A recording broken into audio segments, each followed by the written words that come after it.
Thank you very much. It's now my honor to invite you, Honorable Minister.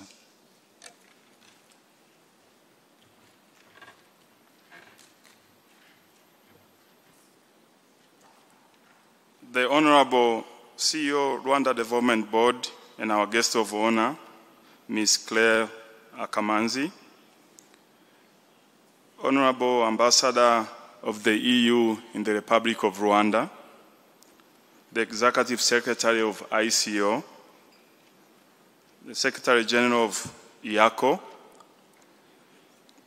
Chairman of the Board of Directors of Africa, Ambassador Bill Kayonga, distinguished guests and participants, ladies and gentlemen, good afternoon. First of all, I would like to use this opportunity to thank the Republic of Rwanda for making us feel at home in this beautiful city of Kigali. Thank you very much. Secondly, I would like to thank Africa for preparing such an impressive conference. We thank you very much, Africa. I hope other strategic crops on the continent will emulate Africa in mobilizing Africa-wide conferences like this, where we can meet and discuss how to promote these strategic crops for our farmers on the continent. I would like to say a few things.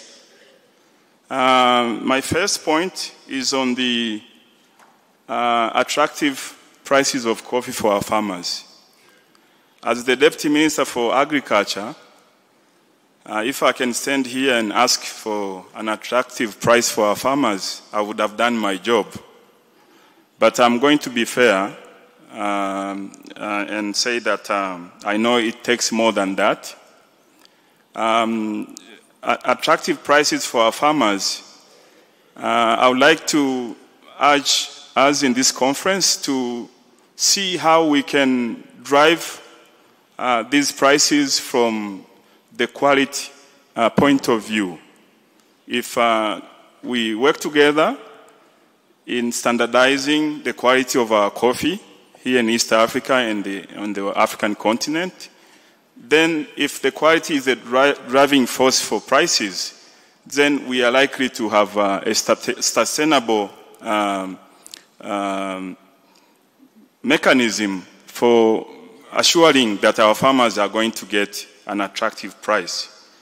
For this to become possible, I would like to request Africa, if you can put together such an impressive conference where stakeholders from around the world can come and discuss how to improve the coffee value chain, then I would like to urge Africa, in collaboration with ICO and our coffee boards in our individual countries, to sit together and see what challenges we can address at the country level within the EAC and the EU. And those challenges, they can come to our governments in our individual countries, and we make sure we address them so that we continue to create an enabling environment for the coffee value chain to improve, so that everyone at the value chain benefits, including our farmers. And for those challenges which are at the regional level, EAC level, or at the African Union level, then they should be taken to respective platforms at those levels, so that our governments can collaborate to iron out those challenges. For example, at the EAC level, I myself sit in the East African Council of Ministers. So if there are common challenges that East Africa as a bloc we can work together to address, then we have such platform. But it all starts with a forum, a global forum like this, organized by Africa in collaboration with ICO and our individual coffee boards in our countries to establish those challenges so that they can be taken to respective platforms within the country or at the regional level so that we address those challenges to unleash the potential that remains in the coffee crop. So that's my first point, and I hope Africa, ICO, and our coffee boards, you take on that request. The second point I would like to make is to describe the policy environment in Tanzania on coffee. As you know, Tanzania, just like other countries on the African continent, we are developing countries, and our farmers are still operating at small-scale level.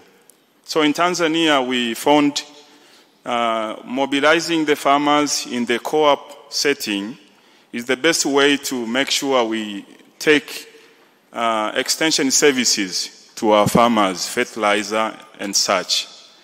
In 2018, we undertook some policy reviews to make sure we strengthen the co-op model to work on the value chain for coffee. And that created some turbulences here and there.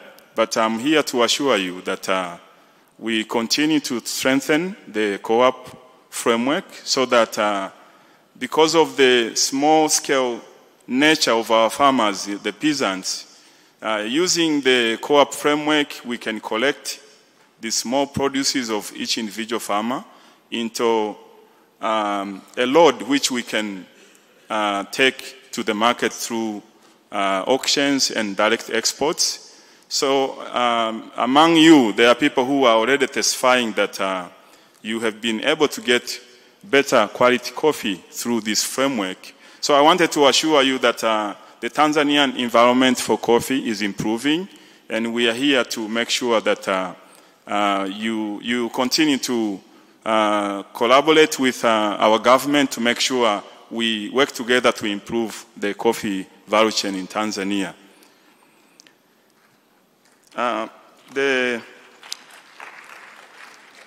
The co-op framework in Tanzania, don't get us wrong, the principles of open markets are still observed.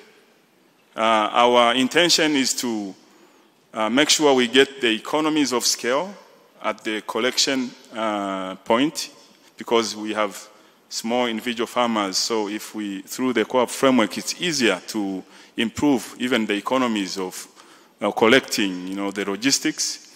And I'm here to the next 3 days to make sure, for those who are willing to have side meetings, I have a team from Tanzania. We can sit together and describe what we are doing to make sure we have an attractive environment for trading coffee in Tanzania in collaboration with our colleague governments in the EAC and the EU. With those remarks, I would like to thank you for the opportunity to say a few words. Thank you very much.